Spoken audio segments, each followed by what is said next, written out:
Ya, kembali lagi saya ucapkan Assalamualaikum warahmatullahi wabarakatuh. Perkenalkan, nama saya Satrio Adi Kusuma dari kelas 2B dan berdirinya saya di sini untuk menjelaskan apa sih itu motor induksi dan apa itu motor induksi 3 fasa dan apa itu keuntungannya dan juga kerugiannya serta apa contoh-contohnya di dalam kehidupan kita sehari-hari. Nah, tanpa berpanjang-panjang lagi, mari kita langsung masuk ke materinya saja ya. Nah, yang pertama kita awali dengan pengertian motor induksi. Nah, motor listrik merupakan alat yang dapat digunakan untuk mengubah energi listrik menjadi energi kinetik berupa sebuah putaran. Nah, motor induksi dikenal sebagai motor asinkron atau motor tak serempak dibagi sesuai dengan jumlah fasanya, yaitu motor induksi 1 fasa dan motor induksi 3 fasa. Next mas. Prinsip kerja motor induksi 3 fasa. Yang pertama, kita urutkan dari motor sumbernya menggunakan sumber arus AC menggunakan 3 fasa. Selanjutnya, terjadi medan putar pada stator selang udara dengan jumlah Ns sama dengan 60 F per P. Selanjutnya, prinsip induksi percobaan menggunakan Faraday dan pada motor timbul. Selanjutnya, berdasarkan peredaran Lorentz pada rotor timbul, gaya F dan torsi. Selanjutnya, motor berputar pada NR per NS saat NR sama dengan NS.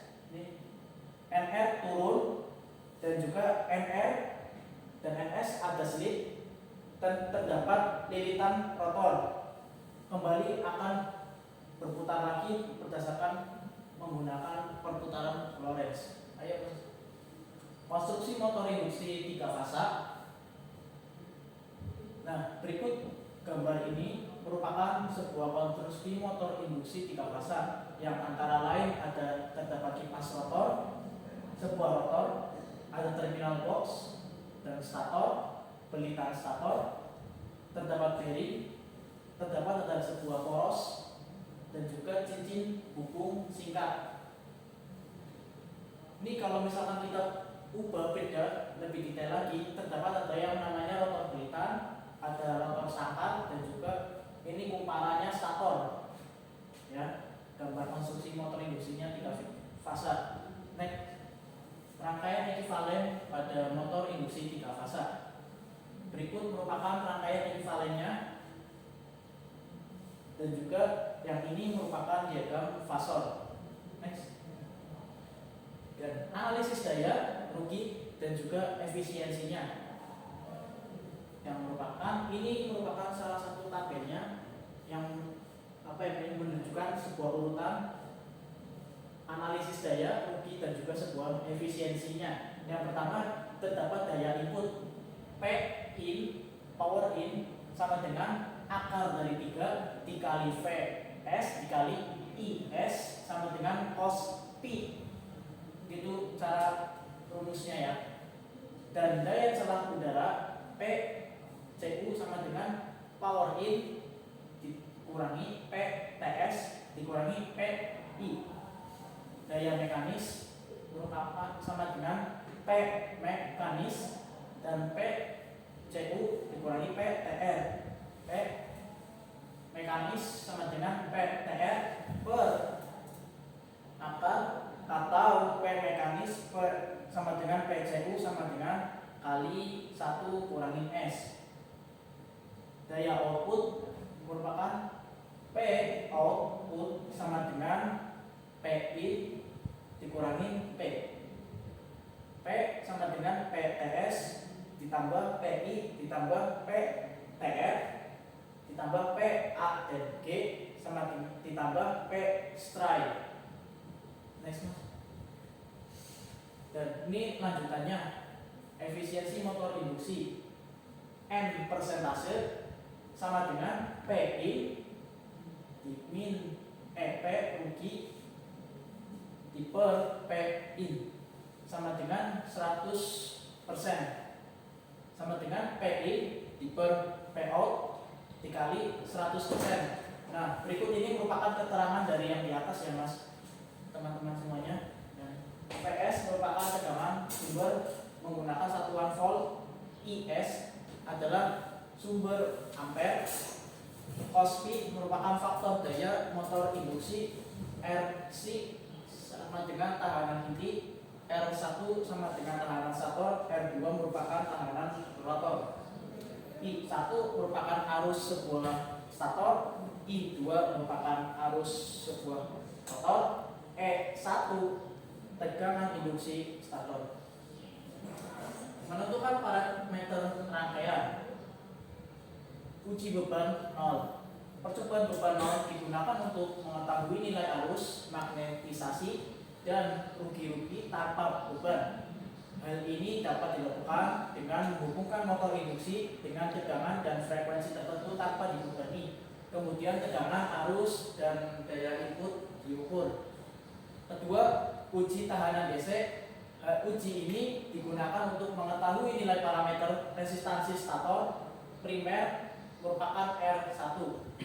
Yang ketiga, uji rotor blok. Percobaan rotor blok ini dilakukan dengan menahan rotor agar tidak berputar, dan pada saat itu nilai-nilai pada instrumennya diukur dan dicatat. Yang uji berbebanan. Pengujian motor induksi berbeban dilakukan untuk mengetahui daya dari motor induksi tersebut serta karakteristiknya, termasuk rugi-rugi pada motor induksi, yaitu dengan memberikan bebanan pada rotor motor induksi. Next saja Mas. Uji tahanan DC. Pada percobaan ini, jika kumparan stator terhubung pisah, maka arus akan melewati dua kumparan dengan resistansi sebesar 2R1, sehingga VAS diper 1AS sama dengan 2R, ataupun R1 sama dengan VAS per 21AS, sehingga jika terhubung segitiga, maka arus akan mengalir melewati ketiga kumparan tersebut, sehingga R1 sama dengan 3VAS per 21AS. Ini merupakan prinsip motor induksinya ya Mas. Uji rotor blok. Persamaan yang digunakan dalam uji ini, apabila tidak diketahui jenis desain motor pada motor induksi adalah RB sama dengan R1 ditambah R2, R2 Pi R8 per 31 RB dikurangi R1. XR sama dengan X1 plus X2. X1 plus X2 sama dengan akar dari V2 per RP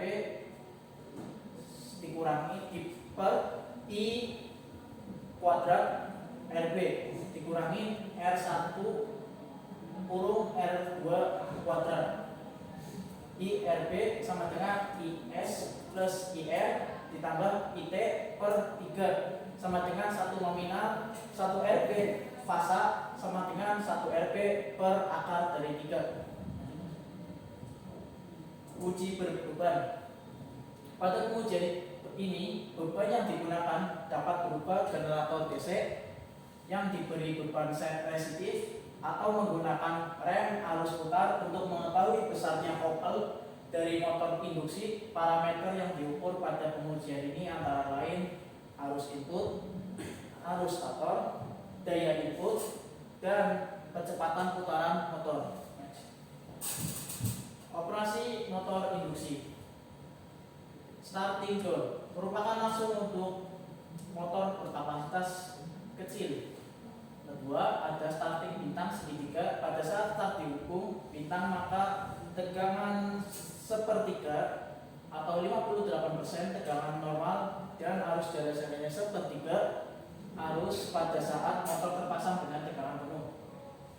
Ketiga, starting auto transformator menggunakan komponen bantu lain berupa auto starter, auto transformer, atau kompensator. Yang keempat, starting tahanan primer. menggunakan jenis tahanan yang dapat diubah nilai rheostatnya. Mengatur kecepatan. 1. Mengubah jumlah kutub rotor. 2. Mengubah tahanan jaringan. Yang ketiga, mengubah besarnya selip. Yang keempat, mengubah resistensi motor. Yang kelima, mengubah frekuensi jaringan. Nah, berikut merupakan contoh penerapan dari motor induksi 3 fasa yang salah satunya adalah mesin gula sentrifugal. Ini terdapat pada industri-industri yang bergerak pada makanan dan juga gula ya sebagai bahan utamanya, sering digunakan untuk mengalirkan gula antara tempat satu ke tempat yang lainnya. Yang kedua, ada mesin eskalator. Ini juga terdapat juga di mall-mall besar di kota Jakarta maupun kota-kota yang lainnya. Di Tegal pun ada di sebuah mall, dan ini sangat umum terjadi, terdapat di mana. Yang ketiga ada mesin conveyor. Ini juga sangat lazim terdapat pada gudang-gudang warehouse ataupun terdapat pada mesin-mesin industri yang besar.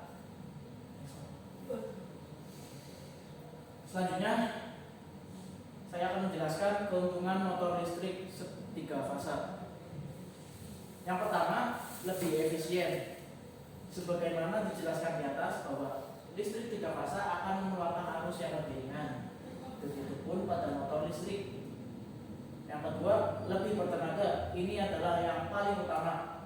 Mesin yang menggunakan 3 fasa akan berenergi lebih besar karena dialiri dengan 3 fasa berbeda, 3 gelombang sekaligus. Yang ketiga, lebih mudah diutak-atik. Pada umumnya pada sebuah motor listrik 3 fasa memiliki 6 terminal. Meskipun ada yang 3 terminal tersebut sebenarnya ada 6, namun direkayasa dan dimudahkan sehingga menghasilkan 3 terminal, 9 kotak hukum. Kerugian motor listrik 3 fasa. Daya yang tergolong besar pada motor 3 fasa, ada yang kecil tapi kita harus tahu ya. Yang kedua, konsumsi arusnya besar. Yang ketiga, harus menggunakan rangkaian kontrol atau rangkaian kendali motor 3 fase sehingga akan keluar biaya lagi. Yang keempat, harus menggunakan protection berupa thermal overload relay. Selanjutnya, hanya bisa dijalankan menggunakan motor listrik 3 fase untuk torsi yang kuat. Semakin besar beban yang digunakan untuk motor listrik 3 fase, semakin mahal harga motor listrik 3 fasenya. Selanjutnya, jika rusak pada komponen pada pumparan, cukup mahal untuk biaya perbaikinya. Selanjutnya, harus dijalankan pada standar pengoperasian berdasarkan IP. Baik, sekian penjelasan dari saya. Kurang lebihnya mohon maaf. Untuk pertanyaan bisa disertakan di kolom komentar saja ya. Terima kasih. Wassalamualaikum warahmatullahi wabarakatuh.